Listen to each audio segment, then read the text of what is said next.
Yasodhanandana Jayo Braja Janaranjana Jayo Braja Janaranjana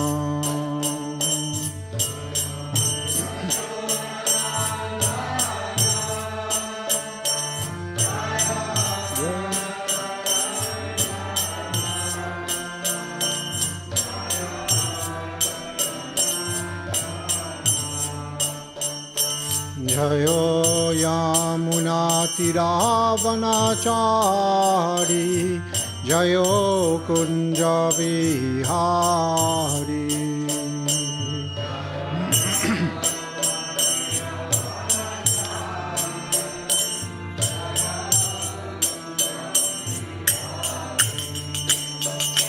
Jayo Radha Madhava Jayo Kunja Vihari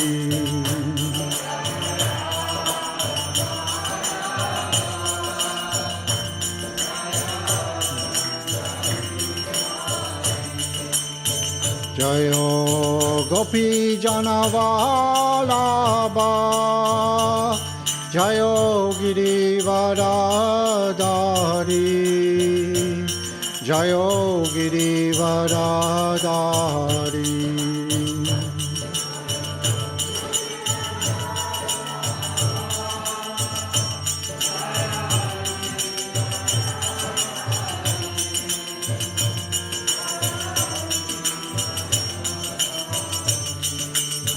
Jayo Yasodhanandana Jayo Braja Janaranjana Jayo Braja Janaranjana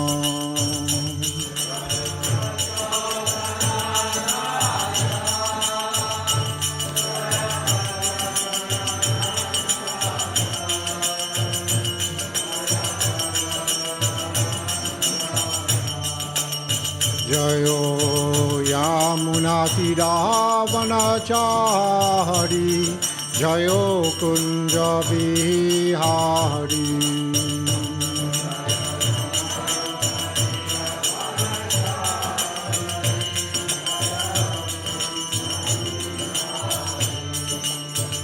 Jayo Shri Krishna Chaitanya Prabhu Nityananda Shri Advaita Gadadhar Shivasadi Gaura Bhakta Vrinda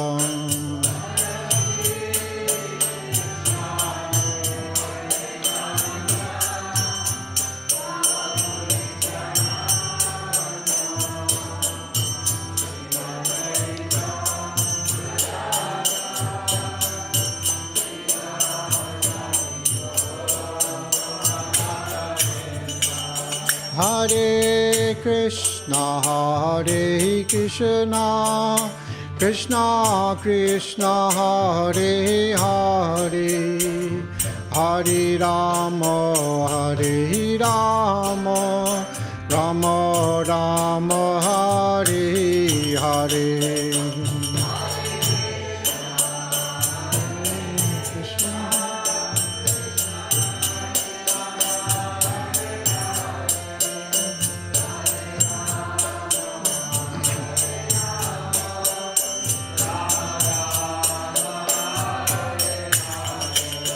Hare Krishna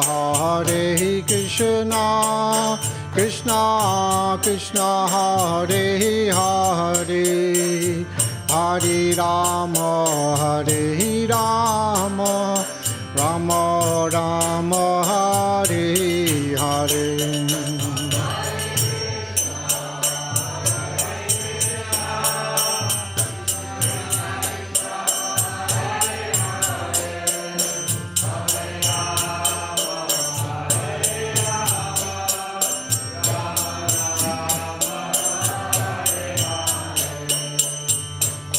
Hare Krishna Krishna Krishna Hare Hare, Hare Rama Hare Rama, Rama Rama Hare Hare.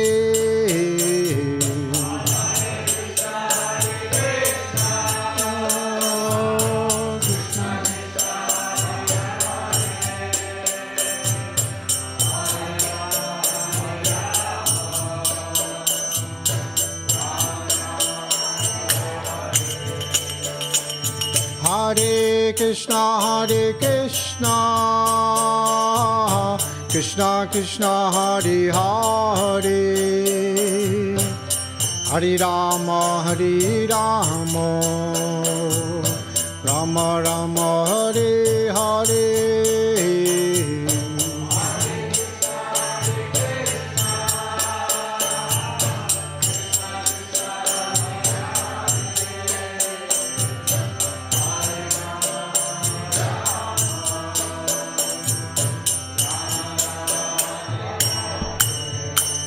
Hare Krishna, Hare Krishna, Krishna Krishna, Hare Hare, Hare Rama, Hare Rama, Rama Rama, Hare Hare.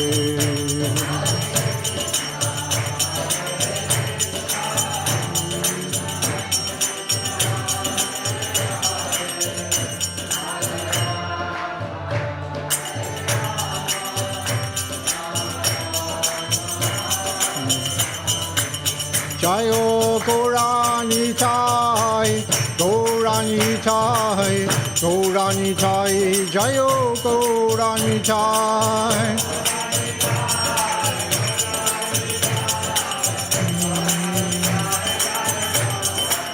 Jayo Prabhupada, Prabhupada, Prabhupada, Jayo Prabhupada.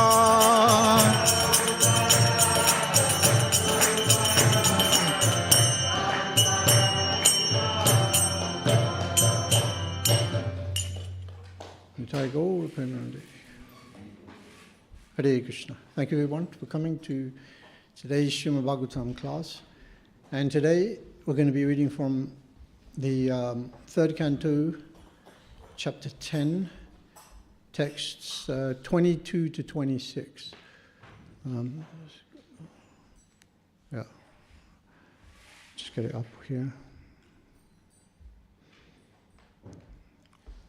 Om Namo Bhagavate Vasudevaya.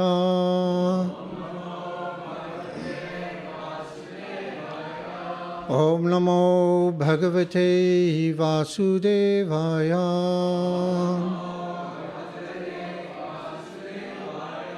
Om Namo Bhagavate Vasudevaya.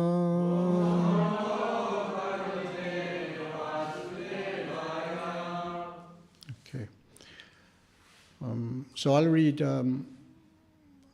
22 up to 26 on my own. Sorry, up to 25, and then we'll read 26 together.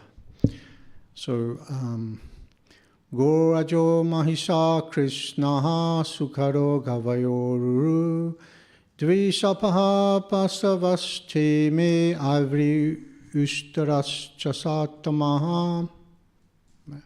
O purest Vidura, of the lowest animals, the cow, the goat, the buffalo, Krishna, stag, hog, gavya, animal, deer, lamb, and camel all have 2 hooves. So there's a Krishna stag. Anybody heard of a Krishna stag? Have you? Okay. So verse 23. Karasva svataro ghora sarabas charami tata ete chaika safaha shataha shinu panchanakan pashun. The horse, the mule, the ass, Gora, was an animal called Gora as well. Saraba, bison, and wild cow all have only 1 hoof. Now you may hear from me about the animals who have 5 nails.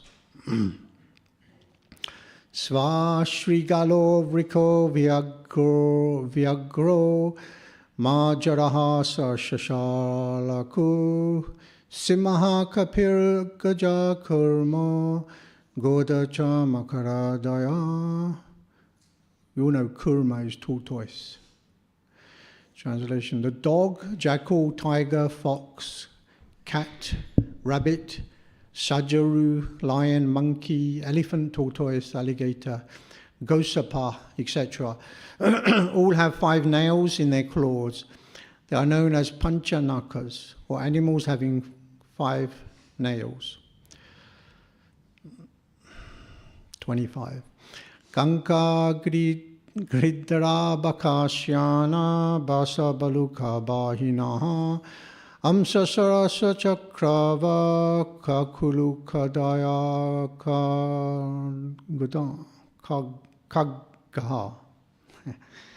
The heron, vulture, crane, hawk, basa, baluk, peacock, swan, sarasa, chakravaka, crow, owl, and others are the birds. Okay, now we're going to today's verse, 26. Arvakshtrotas tu navamaha shatar eka vidho nainam rajo adhikaha karmapada duke cha sukamaninaha avakshtrotastu navamaha shartareka vidorninam rajo adhika karmapada duke cha sukamaninaha avakshtrotastu navamaha shartareka vidorninam rajo adhika karmapada duke cha sukamaninaha arvakshtrotastu navamaha shartareka vidorninam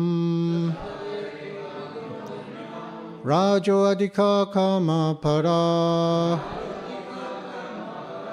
duke cha sukamaninaha.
Ladies?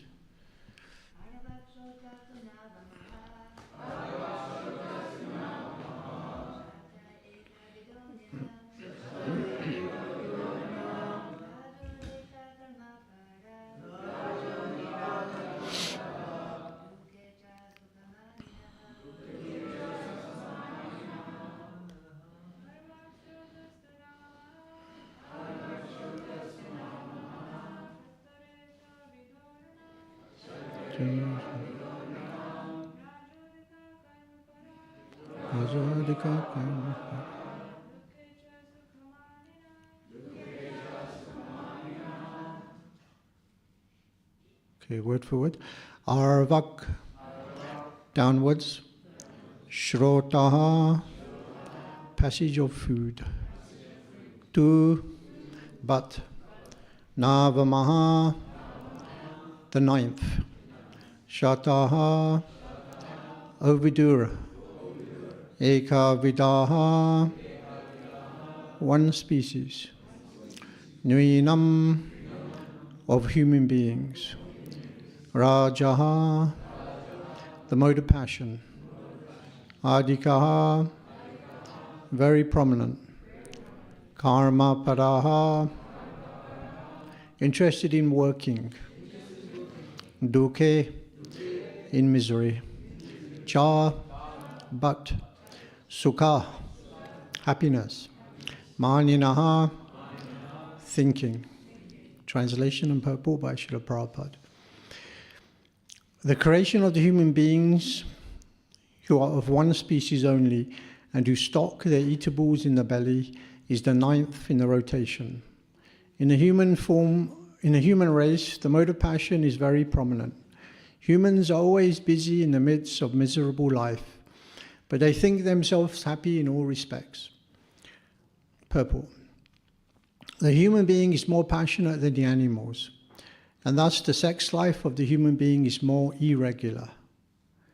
The animals have their due time for sexual intercourse, but the human being has no regular time for such activities. The human being is endowed with a higher advanced stage of consciousness, forgetting relief from the existence of material miseries. But due to his ignorance, he thinks that his higher consciousness is meant for advancing in the material comforts of life. Thus, his intelligence is misused in the animal propensities, eating, sleeping, defending, and mating, instead of spiritual realization. By advancing in material comforts, the human being puts himself into a more miserable condition. But illusioned by the material energy, he always thinks himself happy, even while in the midst of misery. Such misery of human life is distinct from the natural comfortable life enjoyed even by the animals. Om Jnana-timirandasya Jnananjana Shalakaya Chakshushamritam Sena Tasmai Shri Guruve Namaha Shri Chaitanya Manobishtam Stapitam Yena Putale Swayam Rupa Kadamayam Dadati Svapadantikam Nama Om Vishnu Padaya Krishna Pastaya Bhutale Shrimati Bhakti Vedanta Swami Iti Namine Namaste Saraswati Deve Gauravani Pacharine Nevaje Sasunyavadi Pastachade Satarine Jaya Shri Krishna Chaitanya Prabhu Nityananda Shri Advaita Gadadhar Shivasti Gaura Bhakta Vrinda Hare Krishna Krishna Krishna Hare Hare Hare Rama Rama Rama Hare Hare Nama Vishnu Padaya Krishna Pastaya Bhutale Shrimati Shivaram Swami Iti Namine Panchakalpa Tirubhyascha Kripa Sindhu Bhyevacha Patitanam Pavanebhyo Vaishnavebhyo Namo Namaha Hare Krishna. So we're continuing on this verse. Lord Brahma is now creating all the different bodies for the living entities to inhabit. So the entire tournament of this chapter is divisions of creation. So it's been explained in the previous verses that there are 9 types of creations. So at the moment we're coming to the 8th and the 9th. So the 8th is all the lower living entities, the worms, although the insects and the aquatics have not been mentioned in this verse, it includes them as well because they are all in a mode of ignorance. So these divisions, they're all based on one thing. Does anybody know what that one thing is? What are they based on, all these different species of life? Yeah, it's all based on consciousness. So there are 8,400,000 species of life. And there are hundreds and thousands of aquatics. There's hundreds and thousands of plant life and insects, birds, and animals and beasts. So this material world, it has been created actually. Krishna is complete. and he's perfect. So whatever Krishna does is completely perfect. So he's created this material world in a perfect way, even though we have the unqualified vision to see it imperfectly. And in one sense, you can say the material world is imperfect in a material sense. But in a higher spiritual sense, a pure devotee sees it as a perfect place to engage in devotional service and to complete his existence in this material world. So everything in nature is in sync. It's all working, really, it's all beautifully working. Just like we may see an insignificant insect, and you may think, well, that's nothing. But to someone with advanced consciousness, they can see that that insect has a purpose in this material world. Just like the bees. The bees come and they pollinate the flowers, they take the pollen, they make honey, and they pollinate all the vegetables. And without the bees, there will be no vegetables. There'll be nothing to eat. We'll all be dead. So you can see it's perfect. And even the worms, there are thousands, millions and millions of worms in the ground. And there's a purpose for them to be there. If the worms weren't there, then the soil would not be fertile and you wouldn't be able to grow anything. So everything is perfectly created by Krishna, and everything has a purpose. I asked AI a question. I said, how many insects are there in comparison to one human being? And it came up with an answer. Anybody have a rough idea? How many insects are there to one human being on this planet? Yeah, well, the answer was 1.4 billion insects to one human being. Could you imagine? and it came out with the answer: 150 to 250 animals to every one human being on this planet. Yeah, that's pretty amazing, isn't it? For every one human being, 1.4 billion insects. So what does that tell us, if we see it in a philosophical way? What does that tell us about the human form? Yeah. Human form is very rare. At 8,400,000 species of life, only 400,000 are human. And here it says that's one species. But this, whatever the Bhāgavatam says, it takes the whole universe into consideration, so it's not just on this planet. So there's animals that we have never even heard of, which are existing on different planets in the universe, and even human forms that we haven't heard of, because there's 400,000, and we're just one species on this planet, right? So, pure devotee sees everything has a purpose. Just like once Prabhupada he had arrived at a temple, and his room was upstairs, so Prabhupada was going upstairs, and his servants were getting Prabhupada's luggage ready. And next to Prabhupada's room was a balcony, and on that balcony there were some plants. And Prabhupada saw the plants there, and he shouted to his servant, he said, there's a plant here that's drying up, you need to water it. So this is Prabhupada's vision. Prabhupada's so busy, he's taking care of an international society. He has so many things to do, but here he's concerned about one little plant. So this is the vision of a pure devotee. He sees every living entity has has a purpose, and every living entity has to be taken care of. So, finally, out of all the 8,000,000 species of life, we've come to the human form. So this verse here is specifically talking about the human being, the human form of life. And we said that a human form is very rare, very rarely achieved. Manusyanam sahasresu kaschititati sidaye yatatam api sidanam kaschimam veti tatvataha. It said, one who's of many, many thousands of men, one endeavors for perfection. Now, those who achieve perfection are very rare. So finally, we come to the human form of life, and people, they are not interested in the purpose of the human form. What is the purpose of the human form? It is to get rid of the fourfold miseries of life, Prabhupada explains. Jara vyadi, janma mitu jara vyadi, birth, death, old age and disease. These are the miseries of life.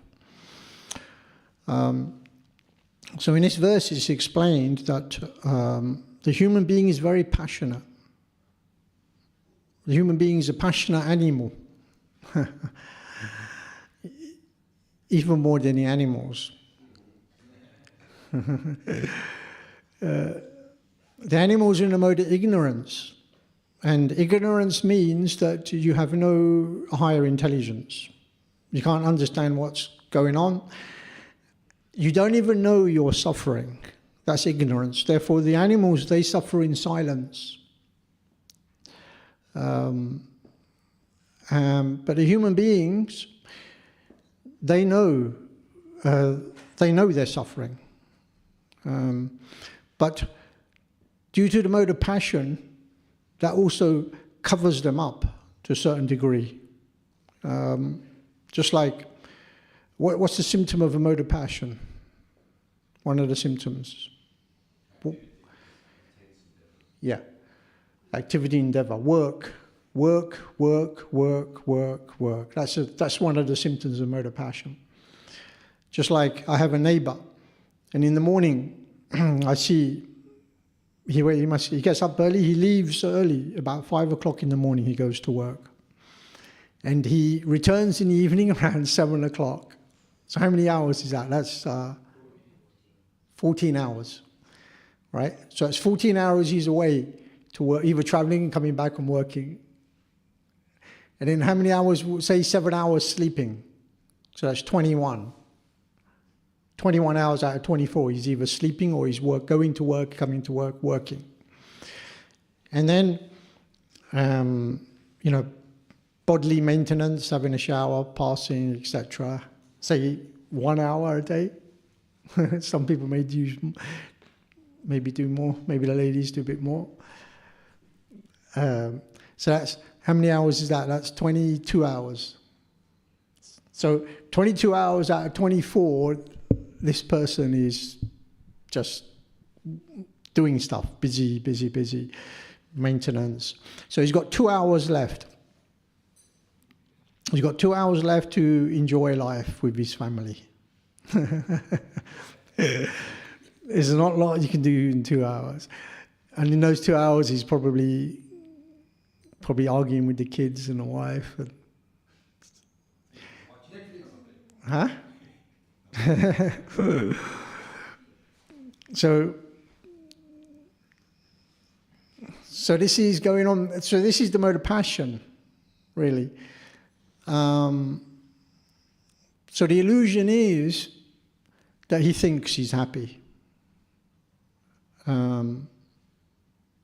So Krishna explains in the Bhagavad Gita, explains why they think they're happy. Krishna says in 14:7, Rajo Ragatmakam Vidi Trishna Sangha Samudbhavam Yat Tanni Badnati Kunteya Karma Sangena Dehinam. He said the mode of passion is born of unlimited material desires and longings, O son of Kunti. And because of this, the living entity is bound to material fruitive actions.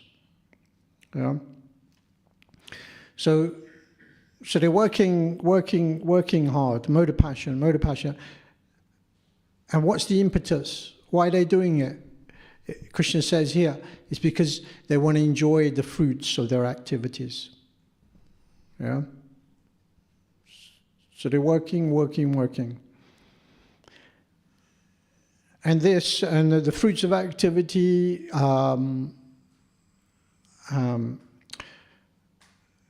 husband, wife, family, community, friendship, these are all the things you enjoy. These are the fruits you're enjoying.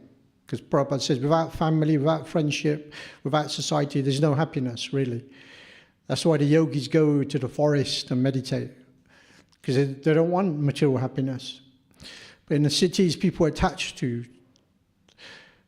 wife, husband, all these things. And sex life is the thing that impels them to want all this. And it's the very thing that gets the result. People are attached to sex. So they're busy working, and they don't know why they're even working half of the time. Right? So this is called illusion. Once Prabhupada was on a morning walk, you probably all heard this story, famous morning walk. Wherever Prabhupada went across America, he would go on morning walks. Quite often he would go to parks, and Prabhupada said, just see, so nicely manicured, the parks. They've made them so nice. But they can't come here and enjoy it because they're too busy working. And he said, we come here, the devotees come here in the morning and we enjoy the park. And then Prabhupada gives the example of the snake and the mouse. The mouse is busy in the hole, busy making the hole, digging the hole. And then the snake comes, eats the mouse and lives in the hole. What is the use of this? And in the verse, not in the verse, it's in the purport. Prabhupada talks about material advancement. How people, instead of using their intelligence to get out of this material world, they're using their intelligence for material advancement. Just like now. Everyone's encouraged to buy electric cars, right? For over 100 years, we've been using internal combustion engine, which has been run on petrol. But they know that the petrol is running out, because Prabhupada said only 100 years it will last. And this is it. This is 100 years now. So now the petrol is running out. They're coming up with all this propaganda that we need to use electric cars because it's good for the planet. But for the last 100 years, they've been encouraging everyone to use fuel, petrol. So they are thinking, and they're brainwashing the people to think that this is good. But it's not good. It's the same old thing. Petrol, electric, it still brings anxiety and problems, because that's the result of material advancement, is increased anxiety. So what's the anxiety of creating electric cars? Is that they need to mine, they need to go into the earth and mine for all these natural minerals. And because the Western countries don't have these natural minerals, they have to go to other countries. And on the premise of some humanitarian act, they go into these countries, cause a war, kill thousands, hundreds of thousands of people, on the name of humanitarianism. But their aim is only to suck dry the natural resources of the country. So this is the demoniac nature of someone really in the mode of passion, And all they're doing is increasing their anxiety. Yeah. Just like someone may spend loads and loads of money sending their child to private school. It costs thousands of pounds. maybe hundreds of thousands. Some, and finally they'll get their education. But what is the result? What is the result? They end up in the same rat race as the parents, but the only difference is it's a sophisticated rat race. That's all. I'm not saying we shouldn't educate our children. We should. It's important to educate your children. But alongside the material education should be spiritual education on how to solve the problems of life, how to get out of this material world. Therefore, brahmacharya ashram is very important. Brahmacharya means that you're completely surrendered to the will of the spiritual master, and you're learning knowledge which will be later on, which will help you in your life. I know we don't just encourage brahmacharya ashram so much these days, but we should read Prabhupada's books and see what Prabhupada says, the importance of it. If you don't want to move in the ashram and become a brahmacharya, you should do at least minimum 2 years in the ashram. And in this way, it's a very good, solid foundation to our life. So even if you get married later on, you've had this strong foundation, even if it's 2 years. Even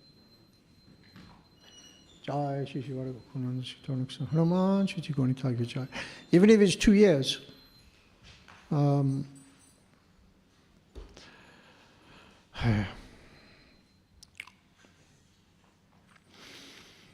Because we need to get out of the mode of passion and definitely ignorance. Prabhupada says over and over again in his books, if you read in Prabhupada's books, that we all need to come to the mode of goodness. We need to come to the Brahminical platform. This is the purpose of human life. And coming to the Krishna consciousness movement doesn't mean we stay in the mode of passion. Sometimes even as devotees we may be busy. I'm doing service, busy. And you might be so busy you may not even be chanting your rounds. You may not even have time to chant your rounds.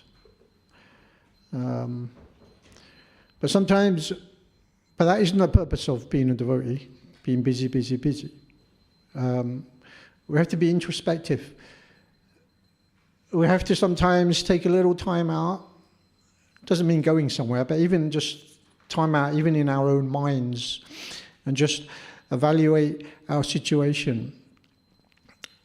Am I making advancement? Am I stagnating? Where am I heading in my spiritual life? What do I need to do? And sometimes it's just a little tweak in our consciousness, a little tweak in our behavior that will help considerably. So mode of goodness. So what are the qualities of mode of goodness? Was that verse? Sama Dhammas Tapa Socham Shanti Ajavam Evacham Jnanam Vijnanamastakhyam Brahma Kama Savavajam. So these are the qualities by which a Brahmana acts. Peacefulness. Sama, peacefulness. Dharma, self-control. Socham, purity. Tapa, austerity. Jnanam, knowledge. Vijnanam, realized knowledge. So goodness allows us to come to the point of understanding transcendental knowledge. Someone who's in a mode of passion, they cannot even come to the understanding that they need to improve. They need to improve their life spiritually because they think they're already happy. I'm happy working like a dog and an ass 22 hours a day, and I have 2 hours left. But I'm happy because at the end of the month I can pay my mortgage.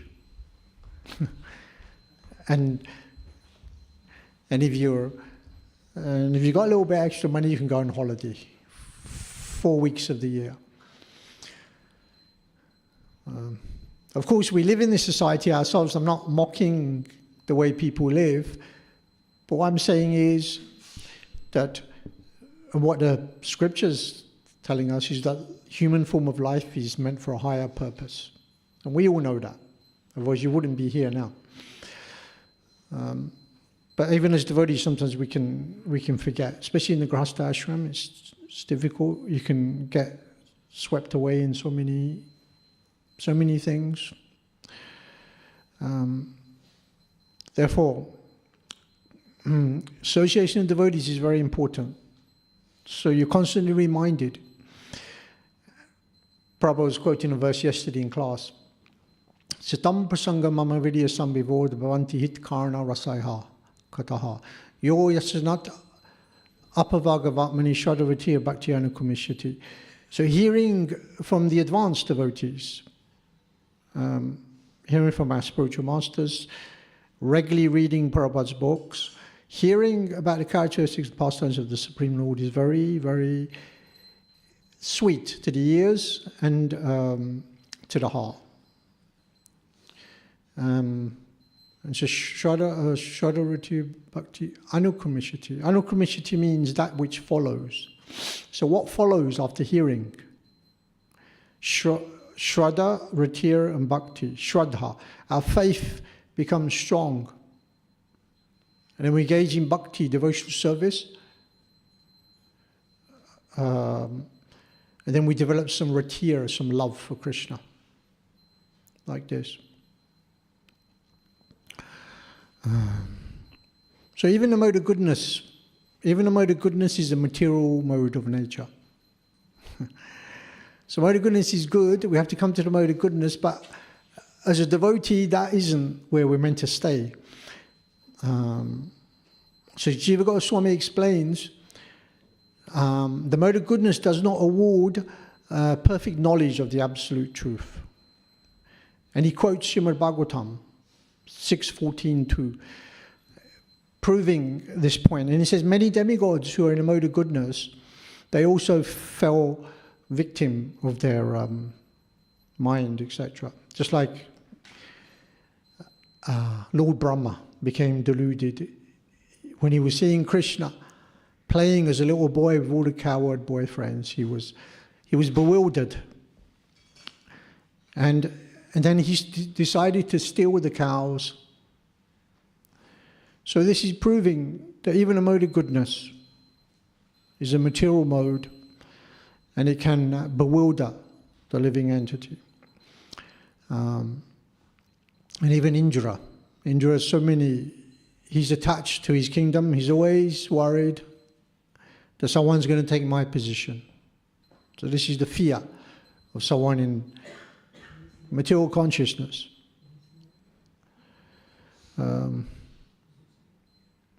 So we need to come to transcendental nature.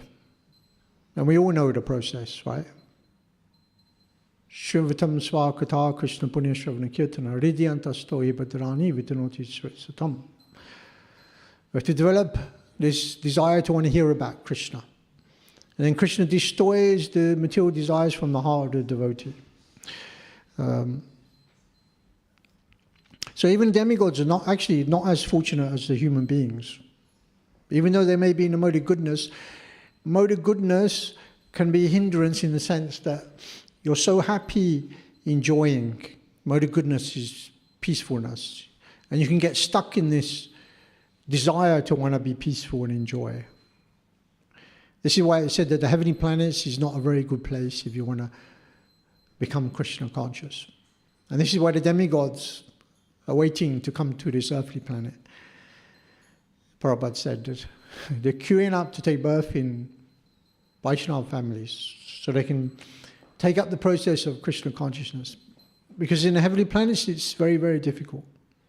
Anyway, that's tomorrow's verse. He's going to be talking about demigods, so I don't want to talk too much about him.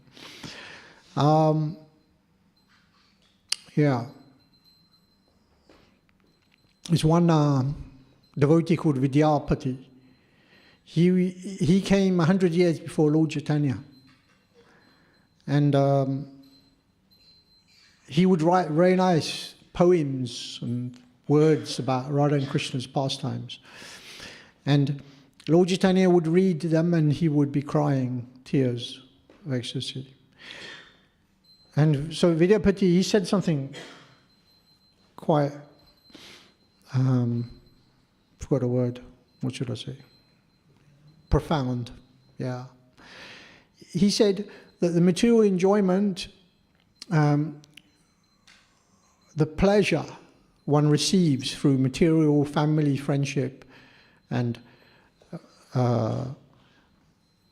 wife, etc.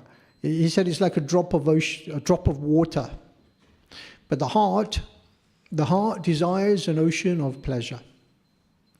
Therefore, the heart is compared to a desert. It's compared to a desert full of material existence, which requires an ocean of pleasure to quench its dryness. So one may argue that they say, well, a drop of water, it's still water. But what use is a drop of water in a desert? So this is like what's happening. The material, the living entity, because we are part and parcel of Krishna, we are eternal, and we want eternal ever bliss.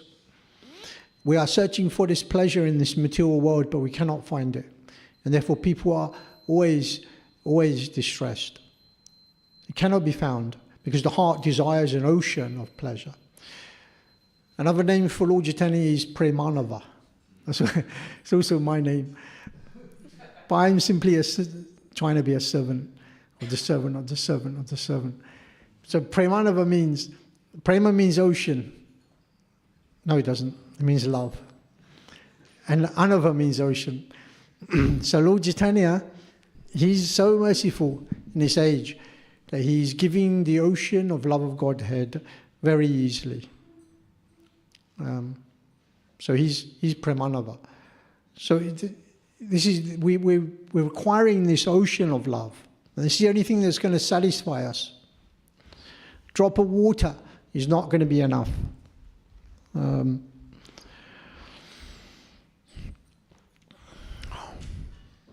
So Lord Chaitanya, he's very merciful. Lord Chaitanya, he went to, he once approached Haridas Thakur because he was worried about all these Yavanas and Mlecchas in Kali Yuga. And he asked Haridas Thakur,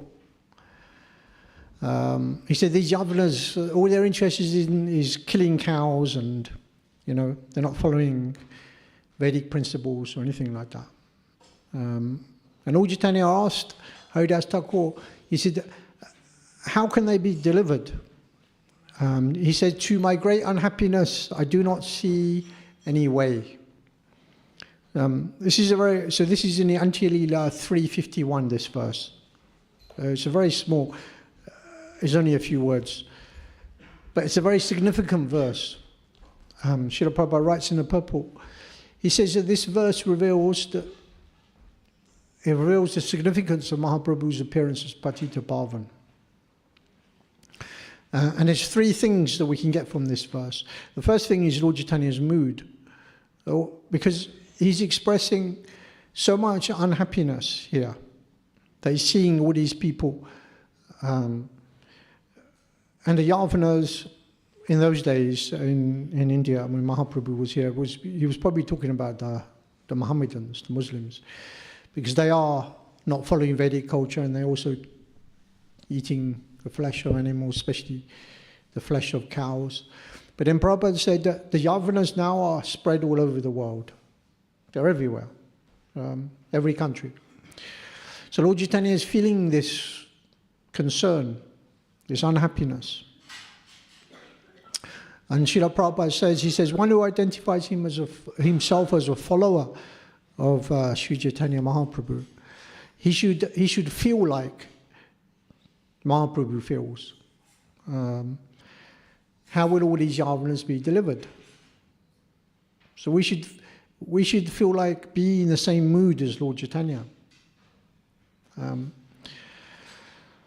the second point is Lord Chaitanya's role as he's come to deliver every living entity in this world. So the need for deliverance is important. We have to be delivered ourselves. Prabhupada said, we should want to go back home, back to Godhead in this lifetime. And at the same time, take as many living entities back with us. So those things are connected, going back to Godhead and preaching Krishna consciousness, developing the mood of Lord Chaitanya, and taking as many people back as possible. And then Lord Chaitanya's reply was, he said, what's his reply? He spoke about, he narrated this story. There was one Yavana, and he was walking in the forest, and he had this desire to want to pass stall. So he's sitting down, passing stall, and then a wild boar comes and attacks him from behind, and he says, Hare Ram, Hare Ram. But Hare Ram for a Muslim doesn't mean Hare Ram. It doesn't mean the name of the Lord. It means, Hare Ram means terrible. Something terrible is happening to me. So then Haridas Thakur narrates, he says, when they chant, even if they do not mean directly Krishna or Ram, but still, because that syllable is going through their mouth, they still make the same benefit. They get the same benefit.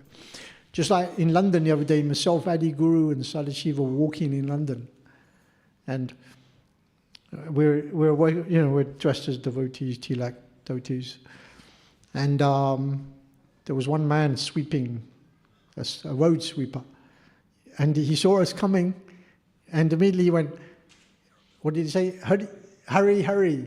He said, hurry, hurry. And that was amazing, actually.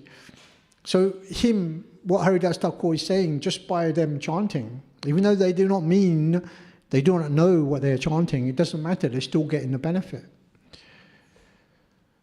This is why we should wear Vaishnava dress as much as possible. Of course, someone may say, I don't want to wear dhoti and sari and gopiska and tilak and etc. I just want to wear a t-shirt and jeans, which is all right, because Krishna consciousness is voluntary. We can do whatever we want. But that's not Lord Chaitanya's mood. Lord Chaitanya's mood is that we do whatever benefits society the most. And if wearing a dhoti and having tilak on induces people to chant the holy name, then so be it. Of course, we may not all the time be able to dress like this, but as much as possible, we should. Sometimes devotees make a whole philosophy out of it. We should wear suit and tie. But the thing is, whatever benefits society the most. If wearing a t-shirt and suit benefits society, then sometimes we may have to. We may have to wear a suit to go and preach. Just like in Russia, they had to preach incognito. So they're doing what's benefiting society the most. So that's a consciousness we should have. And this way we can get Lord Chaitanya's mercy. Vasudeva Datta was, he wanted to take the sins of all the living entities in the entire universe. So here Lord Chaitanya is fulfilling Vasudeva Datta's request. Deliver all the living entities. And later on, Lord Chaitanya asked about all the non-moving living entities, the trees and the plants, and Haridas Thakur more or less gave the same answer. Go out and chant Hare Krishna. And they hear the chanting. So this is why Harinam Sankirtan is so important. This is the purpose of the movement, to go out and chant, to deliver all the living entities. There's not many plants and trees in this temple room, but I'm sure there's germs and insects. But there's so many plants and trees outside, and so many human beings who are on that animal platform who can benefit by our chanting. Hare Krishna, Krishna Krishna, Hare Hare, Hare Rama, Rama Rama, Hare Hare. Okay, any questions or comments? Hare Krishna. Yes, do you have a microphone? Right.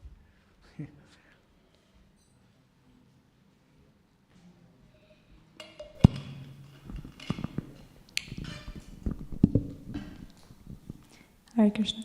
We were reading the other day from the Chaitanya Charitamrita. It was a nice verse because you were talking about how material pleasure is like a drop of water on the desert, and that verse was describing how Lord Chaitanya's activities are like the Ganges on our desert-like tongue. So that's much more satisfying than material pleasure. It was if you want to read it, it's 122. Adi Lila, chapter 2, text 2. 1, it's 2, a nice 2. verse. Yeah. Hare Krishna.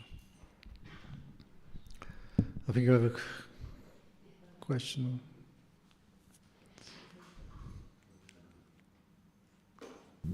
Hare Krishna. Sorry, I've lost my voice. My question is, when there's the three modes, ignorance, passion, and goodness, is there a chance of moving through the modes, or there's no possibility, or you just have to choose a personality that suits the mode? Is there a chance of moving through the modes? Yeah, is there a chance of moving through the modes? Are we all born ignorant and then become passionate and then good? Or does it depend on your personality of how you're born and when you're born? Some people are just nice and sweet and calm and kind. Does that mean they're full of goodness?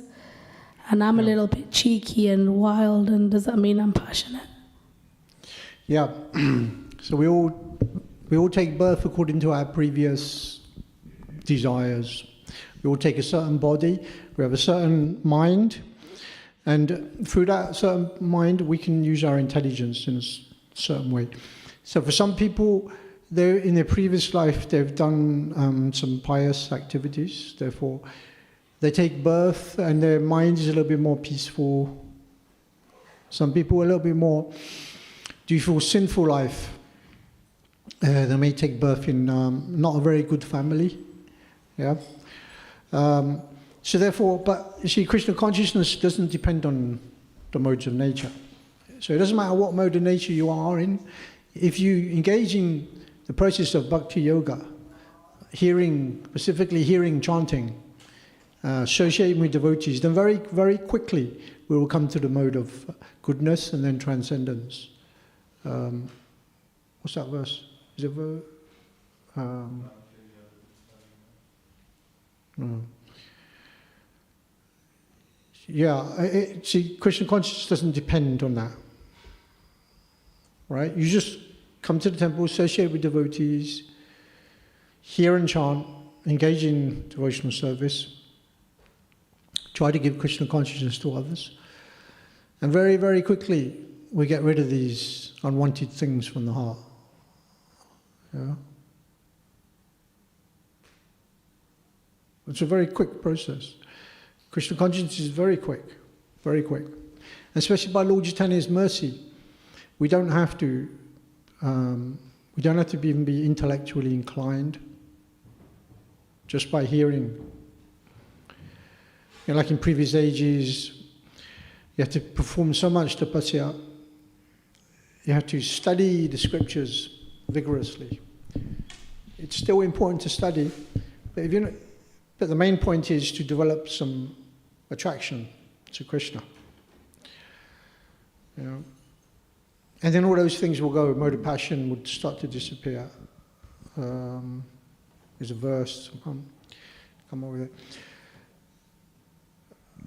So through service, sometimes one can still be quite passionate through enthusiasm. Is that wrong? No, it's good to be enthusiastic, but we have to channel that enthusiasm the right way. Yeah?